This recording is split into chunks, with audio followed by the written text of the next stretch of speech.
I stood there, numb, as the last clump of dirt hit the polished wood of Dad's coffin. The cemetery was filled with a quiet sort of sadness, the kind that fills your chest and sits heavy on your heart. Family and a few close friends were scattered around, their faces somber, eyes glistening with unshed tears. I glanced at Mom. She was calm, too calm. It was as if the whole thing, Dad's death, didn't really touch her. I wanted to believe she was just strong, but a small voice in my head whispered doubts. As people started to leave, offering me sympathetic looks and awkward pats on the back, I felt more alone than ever. Then there was Uncle Joe, Dad's brother, who came up to me, his face etched with grief. "He was a good man, Emily," Uncle Joe said, his voice rough with emotion. "He loved you a lot." I nodded, not trusting myself to speak. Dad and I were close, the kind of close where words aren't always needed. After the funeral, I headed back to Mom's place. It felt weird calling it just Mom's now. The house was quiet, the kind of quiet that screams in your ears. Mom was in the kitchen, making tea, as if it was just another day. "Mom, are you okay?" I finally asked. She looked up, her expression unreadable. "Yes, dear. I'm fine. You know how your father and I had our differences, but I'm fine." That was Mom, always brushing things off, never wanting to make a fuss. I wanted to push, to ask more, but I knew it was pointless. A couple of weeks later, I was at work, trying to bury myself in mundane tasks, when my phone rang. It was Mom. "Emily, you won't believe who's here," she said, a hint of excitement in her voice. "Who?" I asked, a sense of unease starting to build. "Your sister. Anna's come back." Those words hit me like a ton of bricks. Anna, my older sister, the family's black sheep. I hadn't seen her in years, not since she left home at 22 in a blaze of anger and rebellion. Why is she back?" I managed to ask. "Oh, you know your sister, always full of surprises," Mom replied, as if Anna's return was the most natural thing in the world. I hung up, my mind racing. Memories of Anna, her wild ways, her constant battles with Dad, flooded back. She was the storm to my calm, always stirring up trouble, pushing boundaries until that one fateful night. I shook my head, trying to clear it. Anna was back, and I had no idea what that meant for us, for Mom, or for the fragile peace we'd built in her absence. But one thing was for sure, nothing was going to be the same again. Driving to Mom's house, my mind was a whirlwind of memories, each more vivid and chaotic than the last. I remembered Anna, my older sister, always the storm center in our otherwise calm family life. She was like a live wire, unpredictable and dangerous. Anna's teenage years were a blur of rebellion. I recalled the smell of marijuana sneaking under her bedroom door, the clink of beer bottles in the dead of night. She would bring home different guys, laughing too loud, the music from her room drowning out the sounds of our family's disapproval. Dad used to argue with her, his voice a mix of anger and desperation. "You're throwing your life away, Anna." He'd yell, but she'd just scoff and roll her eyes. He tried everything, grounding her, pleading with her, but nothing worked. Mom was different. She never confronted Anna, always making excuses for her. "She's just a teenager. She'll grow out of it," she'd say to Dad, her voice tinged with an unspoken blame. It was like a silent war between them, one that grew more intense with each passing day. The worst memory, the one that still haunted me, happened when I was 10. Anna had come home drunk, more so than usual. I was asleep, but the sound of her stumbling around, cursing under her breath, woke me up. The next thing I knew, there was smoke. Thick, choking smoke filling the hallway. Anna had knocked over a candle in her room, and the fire caught quickly. I remember screaming for Dad, the fear paralyzing me as he rushed in, his face set in determination. He managed to put the fire out, but that night changed everything. Dad's patience had reached its limit. "I can't do this anymore. You have to leave," he told Anna, his voice breaking. The fallout was immediate. Mom turned on Dad like I'd never seen before. "How could you throw her out? She's your daughter," she cried. Their relationship, already strained, fractured that night. Anna left the next day. She didn't say goodbye, didn't look back, and just like that, she was gone. We didn't hear from her, not even a call or a letter. Dad tried to find her, but it was like she'd vanished. Now, years later, as I pulled into the driveway, my heart pounded with a mix of fear and unresolved anger. How could Anna just walk back into our lives as if nothing had happened? As I stepped out of the car, the weight of the past settled on my shoulders, a burden I wasn't sure I was ready to face again. The air was thick with tension as I sat across from Anna in our old kitchen. Her presence, after all these years, felt like an intrusion, a disruption of the fragile peace we'd maintained since she left. "Why now, Anna? After all this time, why show up out of the blue?" I asked, my voice laced with a mix of curiosity and accusation. Anna looked at me, her expression one of indifference. "I heard about Dad's death. Thought it's about time I came back, see what I'm entitled to from the inheritance." Her words hit me like a slap. "Entitled? You didn't even bother to show up for his funeral, and now you talk about inheritance?" "Yeah, well, Dad and I never got along. Can't say I was sad to hear he's gone," she retorted, her tone harsh and unapologetic. I couldn't believe what I was hearing. Her blatant disrespect for our father, her greed, it was too much. "You're unbelievable, Anna. You come back after years, not to mourn, but to claim what you think you're owed?" My voice rose, tinged with anger and disbelief. Mom, who had been silent until now, finally spoke up.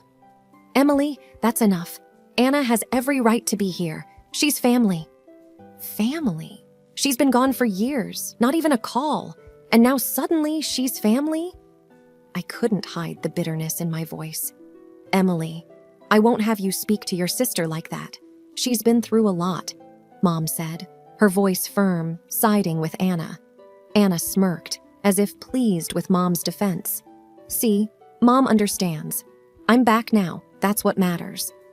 The conversation left me feeling like an outsider in my own home. Anna's blunt dismissal of our father's death, her eagerness for the inheritance, and Mom's unwavering support for her. It was all too much to take in. As I left the house that day, my mind was a whirlwind of anger and confusion. The return of my sister had reopened old wounds, and it seemed like the battle lines were being drawn once again, with Mom firmly on Anna's side. A week later, we were all seated in the living room, the air heavy with anticipation and unspoken thoughts. The lawyer, Mr. Jennings, cleared his throat, preparing to read Dad's will. Anna sat upright, her eyes sharp and calculating. Mom looked nervous, wringing her hands. I just felt numb, not sure what to expect. "Let's begin," Mr. Jennings said, his voice formal. "I am here to read the last will and testament of Mr. James Harrison." He started with the usual legal jargon, but we were all waiting for the main part.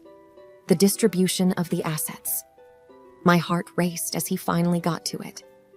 "To my daughter, Emily Harrison, I leave the family home and a sum of $2 million. I gasped, unable to believe what I'd just heard. The room went silent, the weight of the revelation sinking in.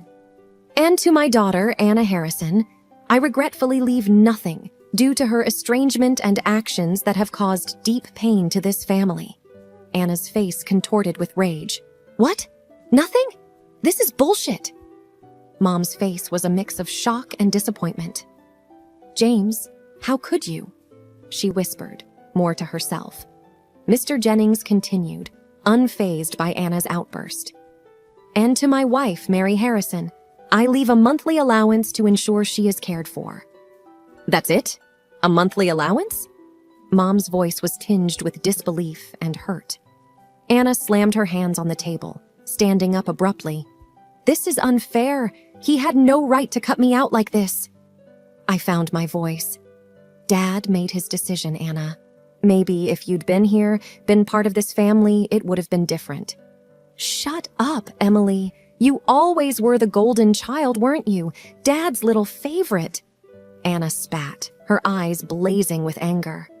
Mom turned to me, her expression one of betrayal.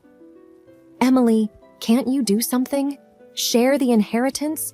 It's what your father would have wanted." I shook my head, feeling a mixture of sadness and resolve.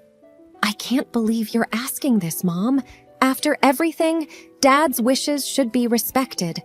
Anna stormed out of the room, cursing under her breath. Mom looked at me, her eyes filled with tears, then followed Anna out. Left alone, I sat there, the magnitude of the situation washing over me. My relationship with my sister and mother had been strained before, but now it felt irreparable. Dad's last wishes had not only divided his assets, but also deepened the rift in our already fragmented family. I braced myself as I approached Mom's house, but nothing could have prepared me for the chaos that unfolded before me. The living room was a disaster zone, littered with empty bottles and trash. Anna was in the center of it all, her laughter sharp against the backdrop of loud, blaring music. "What on earth is this, Anna?" I demanded, my voice cutting through the noise. Anna looked up, a sneer on her face. "Look who decided to show up, the millionaire heiress."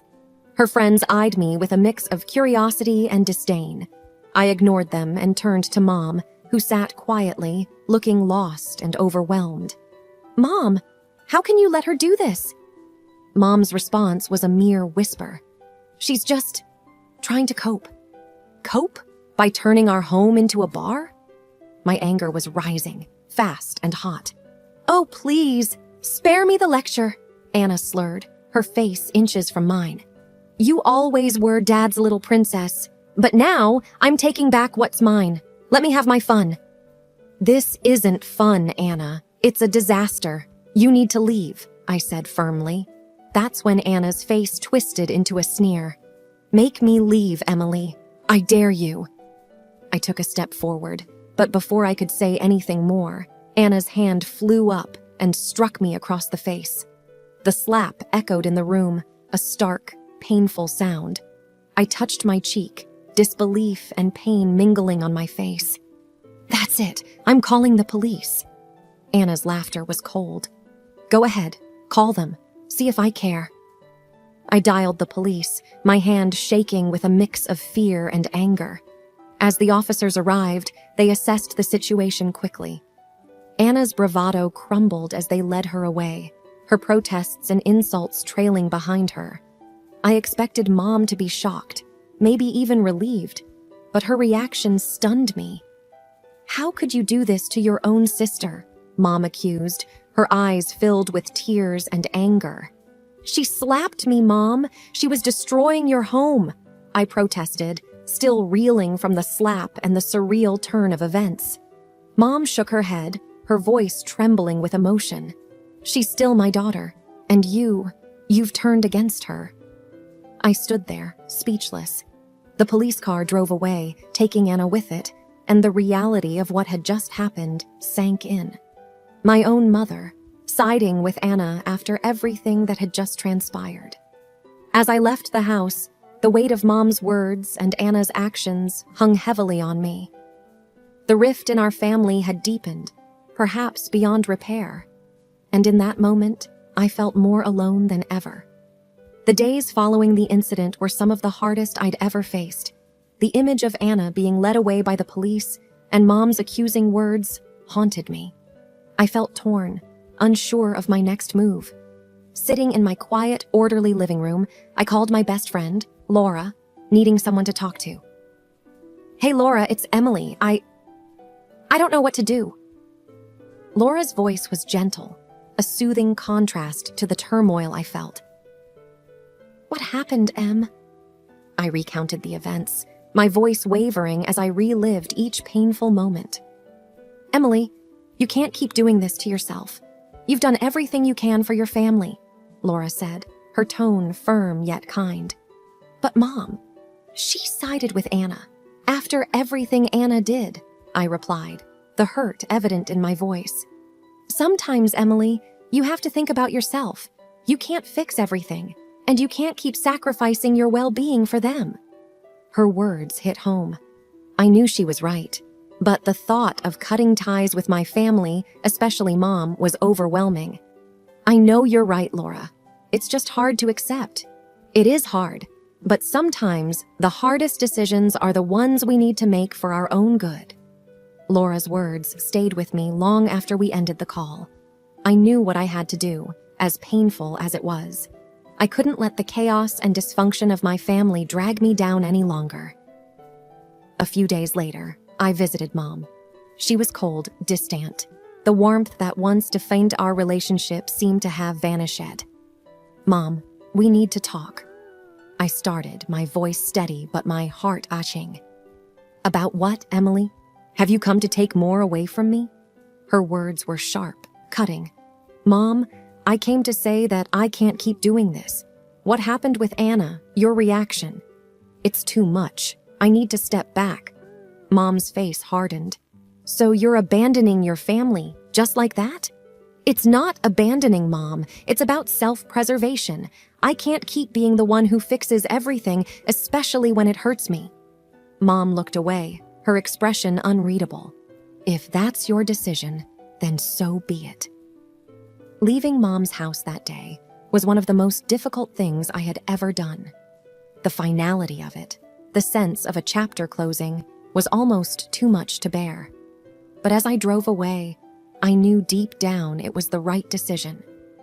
For the first time in a long time, I felt a sense of relief, a weight lifting off my shoulders. The path ahead wouldn't be easy, but it was one I needed to take for my own sake. The news that Mom and Anna were living off the meager allowance Dad left in his will was a shock. I couldn't shake off the image of them struggling, so I decided to see it for myself. What I found was far worse than I imagined. Their apartment was in a rundown part of town, the building worn and uncared for. Inside, the scene was dismal, the air stale with the smell of cigarettes and alcohol. The floor was littered with cigarette butts and empty bottles, a testament to their daily life. Anna was sprawled on a shabby couch, her face flushed from drinking, a bottle clutched loosely in her hand. Mom sat beside her, her once meticulous appearance now disheveled, her eyes dull and resigned. Mom, how can you live like this? I asked, my voice a mix of concern and disbelief. Mom looked up, her eyes narrowing. We manage. We don't have the luxury of a fancy house and money, like some people. Her words stung, but I pressed on. Mom, you can't stay here. It's not safe. Come live with me. Mom's laugh was bitter. Oh, now you want to help? After everything, you just waltz in here and expect us to jump at your offer? It's not like that, Mom. I'm worried about you, I pleaded. Anna stirred, her voice slurred but venomous. She's just trying to ease her guilty conscience. She got everything, and we got nothing. I'm not the enemy, Anna. I'm trying to help, I said, frustration mounting. Mom stood up, her body trembling with anger. Help? Your father and you've done nothing but look down on us. You think because you have his money, you're better than us? Mom, please. It's not about the money. I just want you to be safe. I tried to explain, but my words fell on deaf ears. No, Emily, you made your choice. You chose his side over your own family, Mom said, her voice laced with scorn. I looked at them, at the squalid apartment, at the life they had chosen. I realized then that my offer, my concern, meant nothing to them. They had made their choice, and so had I.